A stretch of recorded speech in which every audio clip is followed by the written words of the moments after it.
Hi, and welcome back to our market update with Morton Brown Family Wealth. I'm Dennis Morton here with Katie Brown and Cody Demmel. How are you guys doing this week?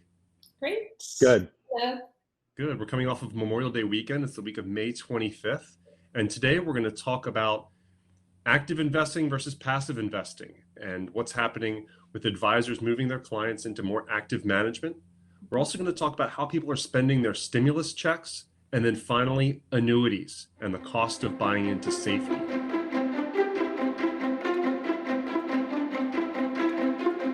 So let's start off with this Barron's article about financial advisors who are starting to embrace actively managed mutual funds instead of the indexes that have been so popular over the last 10 years. And what we saw in the last 12 months is that indexing or passive investing overtook active management for the first time with over $4 trillion in index funds. Now, you know this from buying Vanguard funds or ETFs. Indexing has been a big wave that's developed over the last decade and become very popular, with higher cost active managers becoming less popular. So some of the more famous mutual funds, think of the Fidelity Contra Fund or some of these other stock picking funds. But now that we're in a crisis, some advisors are saying that this is the time to start embracing stock picking and the value that an active manager can add. Katie, what did you see in that article this week? There were a couple of things I think in that article. I think it was a good reminder in the article that there are different ways to approach investment management. One of the points that it brought forward is, we talk about fee compression, and we've been seeing this over the last number of years, that the cost of trading, the pure cost of buying and selling positions has come down. And so that has created an environment where you can have more active management at a lower cost point, which has been one of the challenges previously. To gain access to active management is usually at a higher cost point. So that's come down a bit. But it goes right back to there's always a balancing act in recognizing that there might be places within the portfolio where active management makes sense, and there might be places in the portfolio where passive management makes sense. And gaining access to both sides of that for a unified strategy, I think, continues to be a sound approach to investment management. Cody, what was your takeaway? Yeah, I thought that was a really good article by Barron's. I thought it was interesting that the first 2 months of this year, in January and February, was the first time that active management actually had more inflows than outflows, which reversed a 10-month trend of outflows that they were having. And then another thing that I thought was interesting, and what I usually personally agree with, is that a lot of the active management that advisors were moving into was into the international markets, both stocks and bonds. So I thought that was interesting. Right. And one of the things we've always embraced is there's the idea of diversification, your balance in stocks and bonds, but there's also diversification in thinking, like having different, sometimes active managers are going to succeed, sometimes passive managers are going to succeed. Having some combination of the two gives you that diversification that's also helpful. So it'll be interesting to see that play out as some of those stock pickers start to take advantage of volatility. Yep. I think we've used it in an interesting way too, in that we've purposely built a portion of the portfolio in most of our strategies into an opportunistic sleeve, with the thought process of, we do want a manager to actively look for disconnects in pricing and to actively seek out value, maybe in areas, so that we have an area of the portfolio that can be reactive, so that we can continue to maintain, a calm sort of approach to investing and not be overly reactive on our end, that we can stick with a strategy because we know that there's activity happening behind the scenes. Yeah, very true. Cody, you found an article this week from MarketWatch about how people are spending their stimulus checks. What did that say?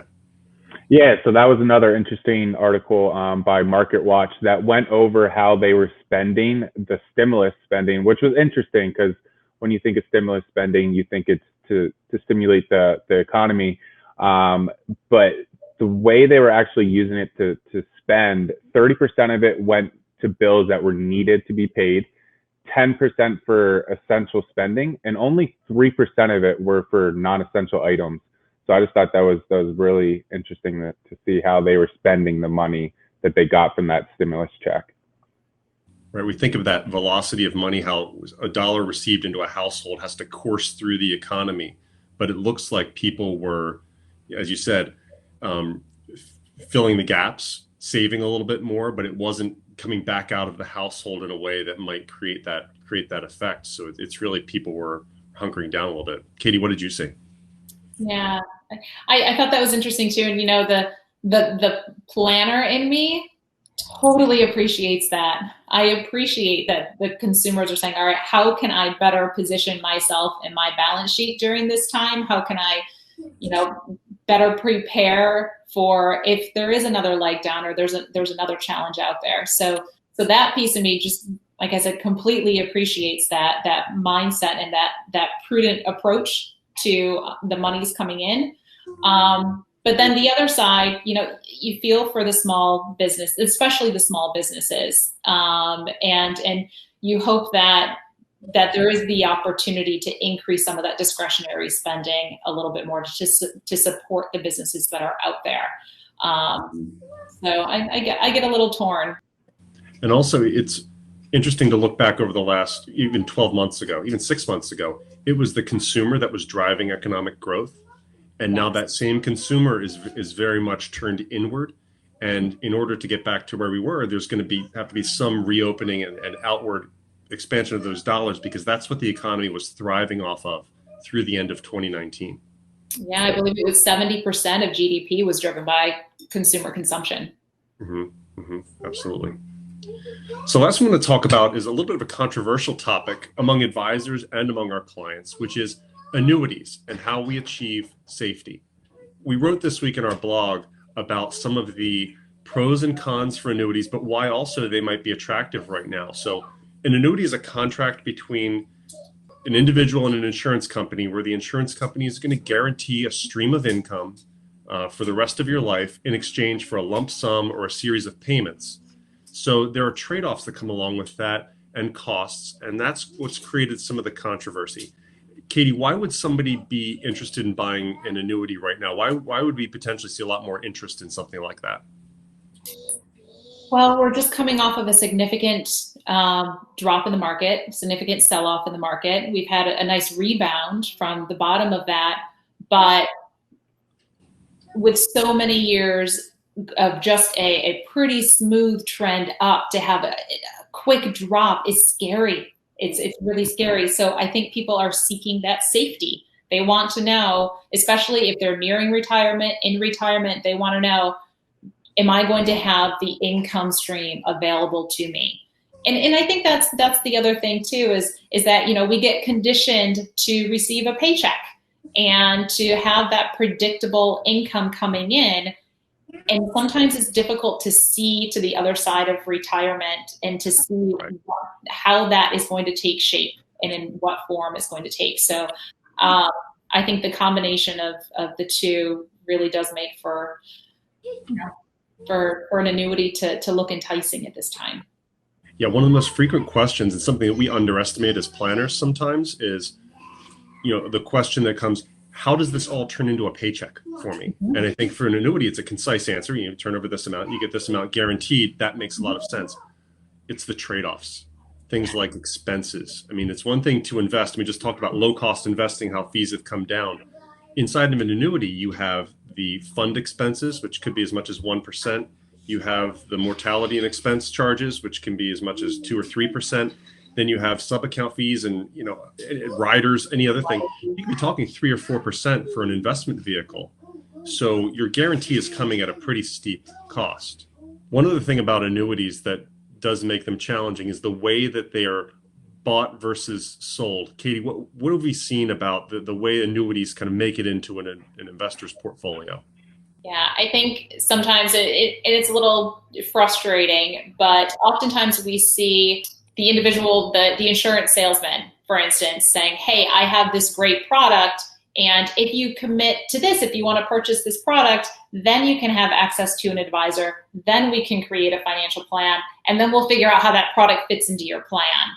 which in our minds is backwards thinking. Being fiduciaries at Morton Brown, we always, and being certified financial planners, we always want to start with the plan, figure out what is the best path forward for this family, and then what are the products that fit or the strategies that fit to help support that plan, and then how do we execute it? So it's just a backwards way of leading with a product rather than leading what's best for the family. And I'm not saying that happens 100% of the time, but we see it very often. Yeah. So annuities are a can of worms. It's a broad topic. There's a lot of detail. Check out our blog this week. And if you do have any more questions, you can find us at mortonbrownfw.com. All right. So we'll close out with, Spotify made a huge investment in the most popular podcast out there, Joe Rogan. So it kind of has us thinking about what we're listening to, how we're listening to it. Is Spotify taking over the world? Cody, what are you listening to this week?